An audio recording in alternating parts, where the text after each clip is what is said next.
¿Qué tal, profe? Buenos días todavía. Mi nombre es José Armando Castillo Hernández. Soy de segundo A, licenciatura en psicología.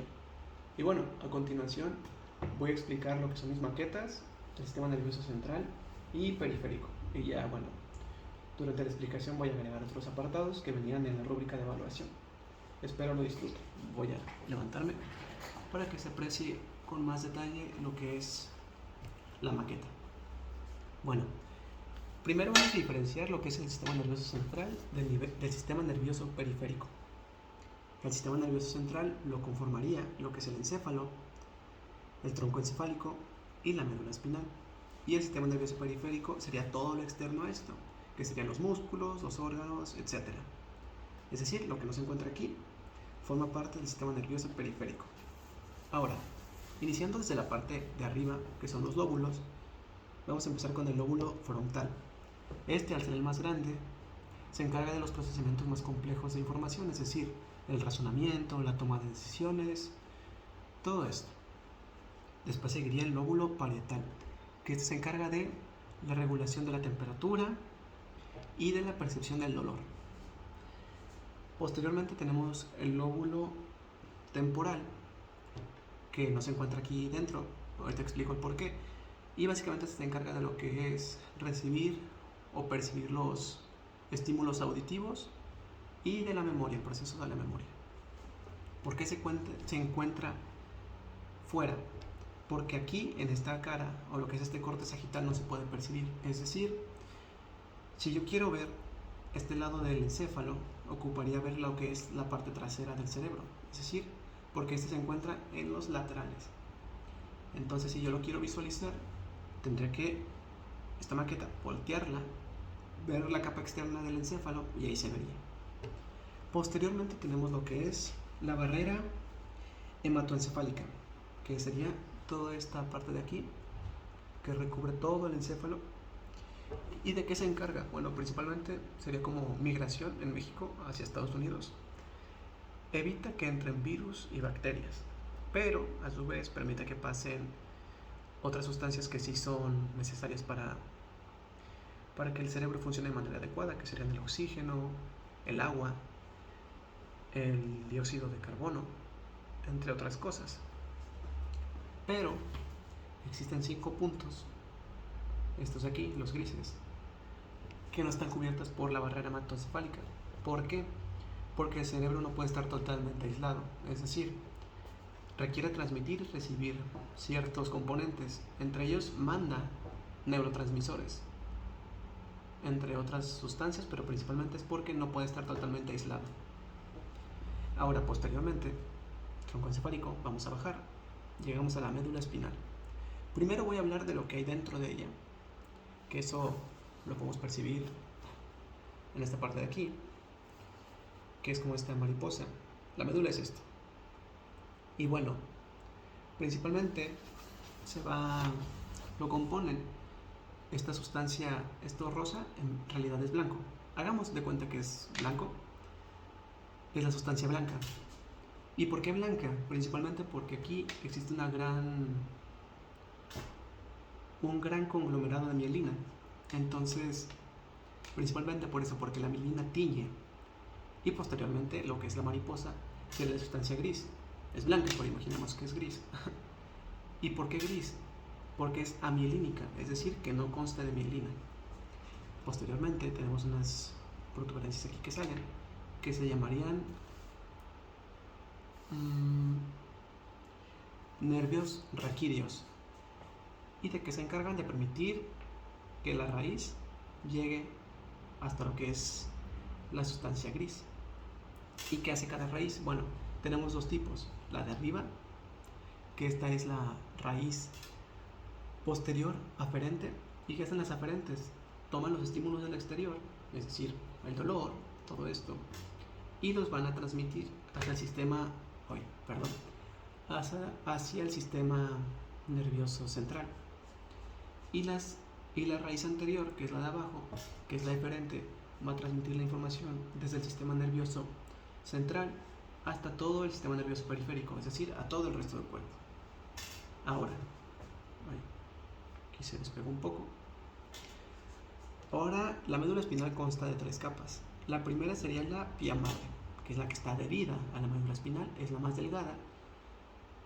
Y pues bueno, aquí está, sería el azul. Después tenemos la aracnoides, que es la gris. ¿Por qué se le llama aracnoides? Principalmente porque al verla de cerca se ve como si fuera una telaraña, es decir, se ven distintos nervios, todo esto, y tiene una forma de telaraña, por eso el nombre, aracnoides. Y por último tendríamos la dura madre, que es la capa más gruesa y la más dura dentro de la médula espinal, la que se encarga de recubrir o de proteger. Vaya. Pero entre medias de la pía madre y la aracnoides existe un hueco. Y en este hueco a este hueco se le llama como espacio subaracnoideo. ¿Qué ocurre con este espacio? Es de suma importancia. Lo que pasa o lo que permite, lo que camina por aquí, lo que se mueve, es el líquido cefalorraquídeo. Y bueno, aquí le puse ejemplos, esta tira verde, pero el líquido cefalorraquídeo en realidad cubre todo el cuerpo. Es decir, esta tira verde tendría que subir hasta lo que es todo el encéfalo y recubrirla. No lo puse aquí por temas explicativos, pero básicamente lo que hace es amortiguar golpes. Es decir, si yo me doy un golpe en la cabeza, este líquido se va a encargar de amortiguar el golpe y evitar posibles lesiones, o si hay una lesión que no sea tan dañina. Principalmente de esto se encarga, de amortiguar. También se encarga de sostener los órganos, es decir, los de mi cuerpo, el corazón, los pulmones, el estómago, que se encuentren en su lugar, es decir, que no caigan. Porque bueno, si es una pregunta que yo en algún punto me hice, ¿por qué el corazón, al estar completamente lleno de agua, no se cae de su lugar? Bueno, de eso se encarga el LCR, o líquido cefalorraquídeo. Y pues se encuentra básicamente en todo el cuerpo. Es una joyita, la verdad. Posteriormente tenemos lo que es un plexo, aquí lo puede ver. En este caso puse de ejemplo un plexo braquial. Hay otros dos tipos, solo recuerdo otro, que era el plexo lumbar y el otro no recuerdo el nombre. Pero bueno, básicamente el braquial se encarga de lo que son nervios, que componen lo que son los hombros, los brazos, todo esto. Y es lo que permite el movimiento. Aquí es una partecita, esto literalmente tendría que llegar a lo que es o al hombro o a todo el brazo. Aquí solo lo puse para fines explicativos. Posteriormente tendríamos lo que es el sistema simpático y el parasimpático. Aquí le puse manera de bolitas de plastilina. Primero hablemos del parasimpático, que el parasimpático sería el azul. Imaginemos que son pulmones, ambos. Bueno, el parasimpático se va a encargar de lo que es la contracción del pulmón o de las pulsaciones que éste va a tener, acelerarlas o disminuirlas. Acelerarlas o que esté en constante movimiento. Y el simpático, que es el gris, al pulmón lo que le va a hacer es inhibir, disminuir qué tanto respiro o qué tanto exhalo o inhalo, es decir, ese proceso puede ser cada vez más lento. Y eso es el simpático, lo inhibe hasta un punto que se vuelva más y cada vez más lento. Y esto puede funcionar en el estómago también. El parasimpático se va a encargar de lo que es regular, es decir, ¿cómo explicarlo para que se entienda? El parasimpático es el que va a generar como el hambre o lo que es el trabajo del procesamiento que surge ahí, que es la digestión. Y el simpático se va a encargar de lo que es inhibirla, quitarla, bajarla o simplemente que no esté en ese funcionamiento actual. Como por ejemplo los cocodrilos. Cuando es invierno y hace demasiado frío, se ponen en modo de invernación y inhiben ciertos órganos. Por ejemplo, ellos inhiben el estómago. Por lo tanto, durante esa época del año, el estómago no va a funcionar, no va a digerir y por lo tanto no va a generar hambre. Y un dato curioso. Ahora sí, la circulación cerebral y la circulación la circulación vertebrovascular, perdón. Vamos a iniciar, o voy a iniciar explicando la circulación cerebral. Esta surge desde el corazón, aquí lo podemos ver. Después, posteriormente surge la aorta y todo esto se encarga de lo que es mandar la sangre que bombee a distintas partes del cuerpo. Vamos a iniciar con el lado derecho, esto se puede ver así, es decir, el derecho, todo esto, el izquierdo, todo lo de acá. Bueno, primero, en el lado derecho, va a iniciar el recorrido por un lugar que se llama tronco brachiocefálico. ¿Por qué braquio? Porque braquio significa brazo, es decir, va a bombear sangre a lo que es el brazo, sin más. Posteriormente va a subir y va a haber una bifurcación y ambas van a tener distintos nombres. La primera, que va hacia lo externo, se va a llamar subclavia derecha y la otra, la interna, es carótida común derecha. Aquí lo puedes ver, subclavia y carótida común, que es la que va a seguir subiendo. Bueno, continuamos subiendo y a la altura de la vértebra C3 y C4 va a haber otra bifurcación y se va a dividir entre interna y externa. La externa se va a encargar de mandar sangre a lo que es todo lo facial, todo el rostro, mientras que la interna continuará subiendo hasta subir sangre a lo que es todo el cerebro. Ahora bien, continúa subiendo por aquí y tenemos lo que se llama arteria anterior. La anterior va a encargarse de mandar sangre a lo que es toda la parte, lo que es toda la zona del lóbulo frontal y el parietal, es decir, toda esta sección de aquí. Y de hecho, si lo pudiéramos como ejemplificar, porque esto está despegado, subiría por encima del cuerpo calloso y por aquí se empezaría a bifurcar. Abre como distintas venitas aquí, cubriendo toda esta zona, y sería principalmente la arteria anterior. Ahora vámonos al lado izquierdo. De este lado, la diferencia del lado derecho es que aquí no va a empezar desde el tronco brachiocefálico, directamente empieza de la aorta. Pongámoslo así. En el derecho hay una caseta, acá no la hay. Simple. Y al igual se va a dividir entre subclavia izquierda y carótida común izquierda. Vamos a subir. Igualmente en la C3, C4 se va a dividir entre interna y externa. Subimos todavía. Y aquí va a haber otra bifurcación antes de llegar a la arteria anterior, que va a ser la arteria cerebral media. ¿De qué se encarga la arteria cerebral media? Bueno, principalmente de suministrar sangre a lo que es al lóbulo frontal, temporal y parietal. Y me vas a decir, José, ¿y el occipital qué? ¿Ese no recibe sangre o cómo? Vamos para allá.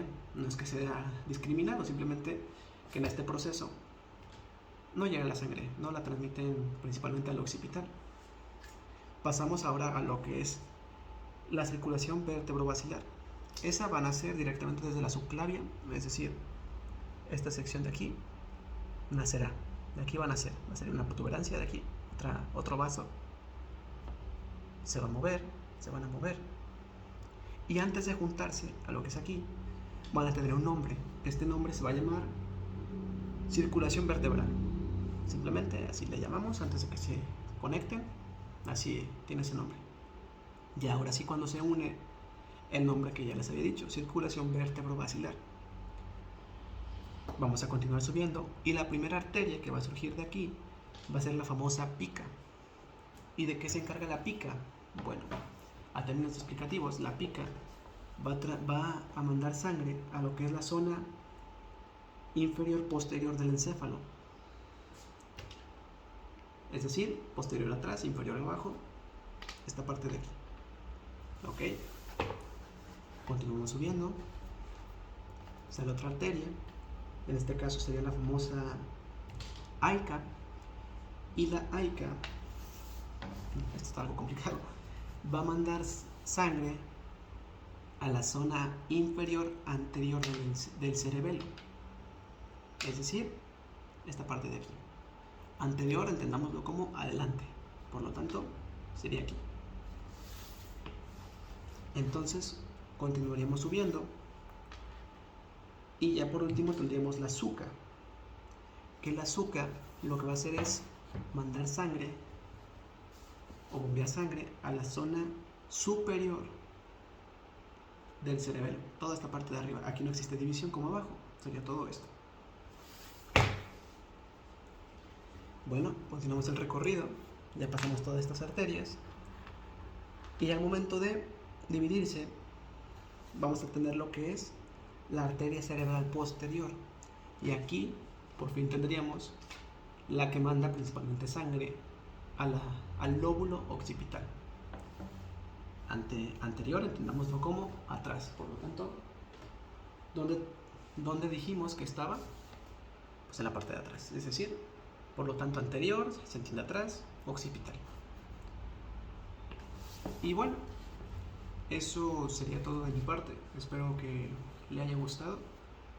Una disculpa si las maquetas no estaban tan bien elaboradas, pero bueno, creo que sí fue suficiente como para entenderle yo, y creo que eso es suficiente. Y bueno, le agradezco de su tiempo.